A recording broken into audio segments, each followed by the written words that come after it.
If you're looking to create, grow, and sustain your wealth, download and subscribe to the Pain Points of Wealth podcast at BeBullish.com with Bob, Ryan, and Chris Payne. It's your podcast for market insights, money tips, and real talk on the economy. Download and subscribe at BeBullish.com. Taxi! This is the 77 WABC minicast. Margo Catsimatidis, nay von der Sar. Wow. Margo, congratulations. Women's History Month. You really do make a difference. How are you? And congratulations. Thank you very much. I'm not used to accolades. Well, you deserve them. I always like to work behind the scenes and do what God sends me to do and to try to help people and make a difference in their lives. And I've always done that. Well, you've got a backup, you got a partner in all of this, John Catsimatidis. Absolutely. Standing by at the ready if we need him. I'm only here as a backup. Right.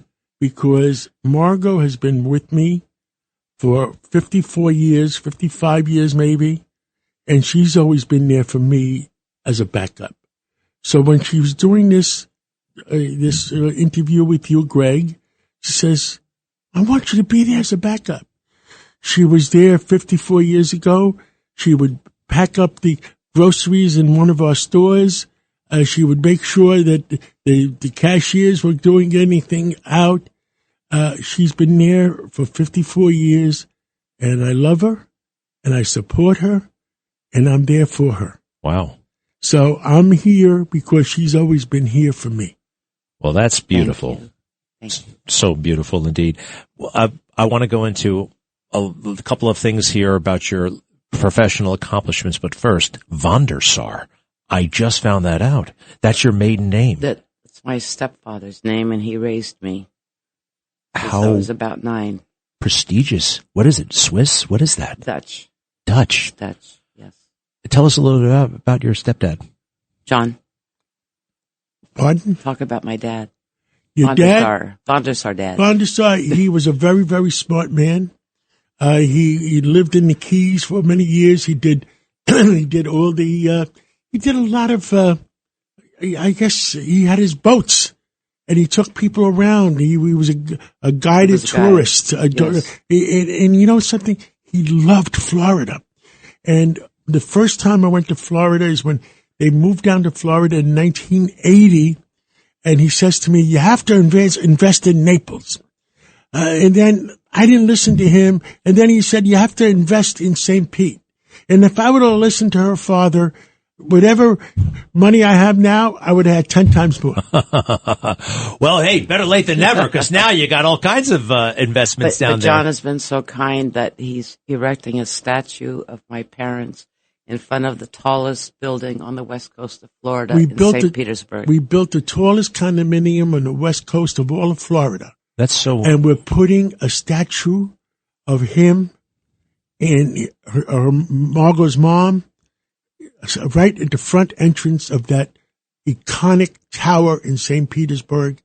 So they'll be standing there waiting for everybody to come in for the next 100 years that tower is going to be up.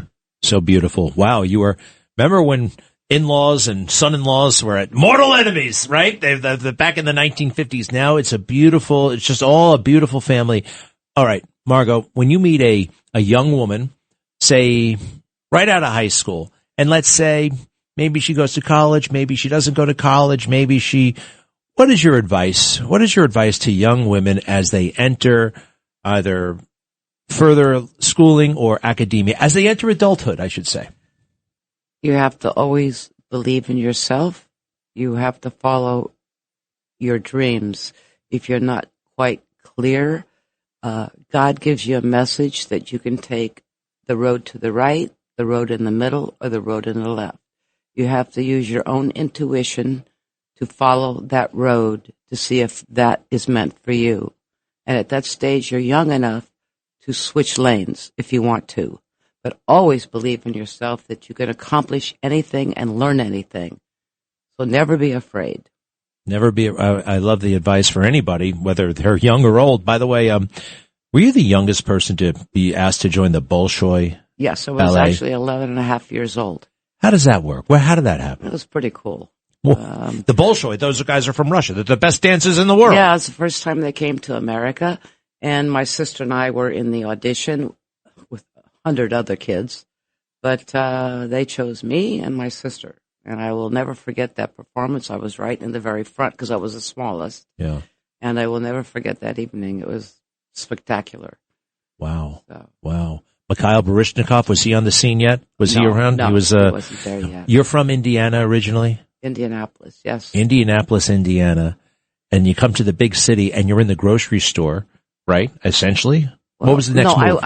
I was actually dancing and I got a scholarship. I got a contract for a Swiss ballet company, and I said, nope, this doesn't feel right. I'm not doing that because I had a bad knee.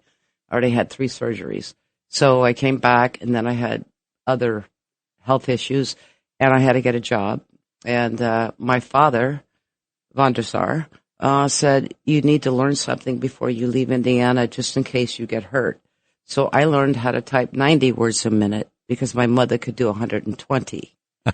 So, and she worked at a legal department in Bob's Merrill, which was a publishing company, and she was in the legal department. So she, a really smart lady. But anyway, so I couldn't wait to come to New York. I wanted to come since I was 12, but I was too young.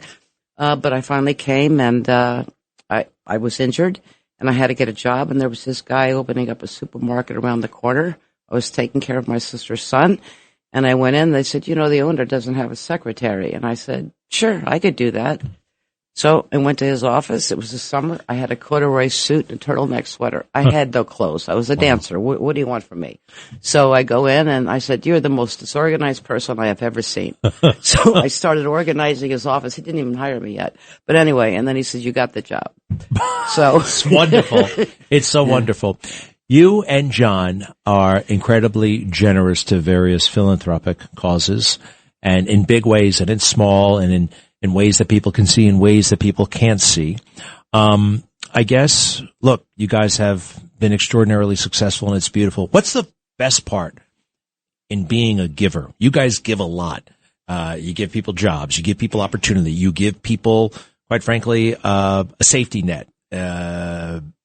Certainly in the charity world, and you provide all kinds of things. What's the best part of being a philanthropist, I guess is my question. When you give a person who has lost all hope, you give them hope, and that you believe in them, and that they too can make a difference in their own lives to help other people. And that is the most gratifying, especially the children and the students who've given millions of dollars in scholarships to students. And now I'm seeing their grandchildren. Oh, I feel so old. But anyway, I see their grandchildren now. And they said, thank you. Without your help, I would never be where I am today. I'm a lawyer. I'm a doctor. I'm this. I'm that. And because you believed in me. And that's what life is about. You have to believe in people to give them strength and courage to go on. Even if they don't have it themselves, you have to help them. So in my life, I always help the young, the very young, and the elderly, and I believe in that. And most people in the middle can help themselves, except the students. They need a lot of help. That's wonderful. Your backup man has something to say. He does? I was going to say that one of the things that Margo works very hard at, and she's worked hard at it for over 30 years, is I've been on the board of the Police Athletic League for 40 years. Mr. Morgenthau hired me and trained me in 1984. And Margo has created the holiday party, the Christmas party that we do every year for the kids. And we have 27 centers. And you know something? I work very hard at it. Margo works very hard at it. My daughter Andrea worked very hard at it. And, I look at those kids and I say, I'm from Harlem. I made it. You can make it too. And your father, Ray Kelly, Commissioner Ray Kelly, would stand next to me, and we would look at 100 kids in that corner over there. And I would turn around to your dad and I would say to him, Ray, how many of those kids can we save? If there's 100 kids there, can we save 20? Can we save 30? Can we save 40? And I hope we could save all of them, but if we could save half of them, it's worth working hard. Wow. Absolutely. There you are from Harlem. My dad, Upper West Side, his dad was a milkman. You know what I mean? Not exactly the silver spoon. But so going forward, what is by the way, you've met everybody. You've met everybody in the world. Let me ask you this. Some people are still intimidated to meet a titan or to meet a president or to meet Margo. You don't seem intimidated by anything or anyone. That's my sense. I mean, we all get nervous inside from time to time. You don't convey any of that. But does everybody have something in common? Have you gotten to the part where people are people? And it seems to me it doesn't matter whether it's the Secretary General of the UN or Carlos at the board right over there. You're the same person everywhere I've ever seen you. Is that a fair observation? That is very fair. When I meet people, as long as they're nice and honest, I look for honesty. I don't look for arrogance. That's one thing I will turn around and walk away. But if you're a real person and you mean what you say, I have no problem with that. And I'm actually shy, believe it or not. But when people show their true humanity, I feel it. It's beautiful. So. And you can't get anything past Margo. She's very in touch. Margo, going forward, you have a vision for the year? You can share it if not, but is there anything you want to take care of this year, perhaps that was left over from last year, or anything that's just nagging at you? Oh, not nagging. I'm looking forward to taking care of my new grandson coming. Yep. How was that, John Jr.? What a gift. What's the new a boy or girl? Do we know? Boy. The boy. J4. Coming. Due in May. J4. Well, due in May. That's going to be wonderful. You got it all going on, Margo Catsimatidis, and our respect to Mr. Van der Sar up in heaven, and just an amazing story. I'm so glad you walked into that grocery store down the block 54 years ago. Yeah. I've seen John's office lately. It seems like it still needs a little bit of work. No, they're trying. Is there but there's a system. Yeah, there is a system. They're trying. Margo Catsimatidis, thank you. John Catsimatidis, the backup man, thank you both. And congratulations. Margo Catsimatidis is our woman of the millennium, but a special shout out on this March, Women's History Month. Thank you. Thank you very much, Greg. Be right back. Listen to this podcast now on the Red Apple Podcast Network. Why is the middle class shrinking? Why are people facing an affordability crisis while marginalized individuals called informals grow in numbers? Join me as I travel the world, speaking with people living in invisibility, the leaders working to solve it, and uncovering the hard truths shaping our economy and daily reality. Download all of Red Apple Media's podcasts right now through your favorite podcast platform.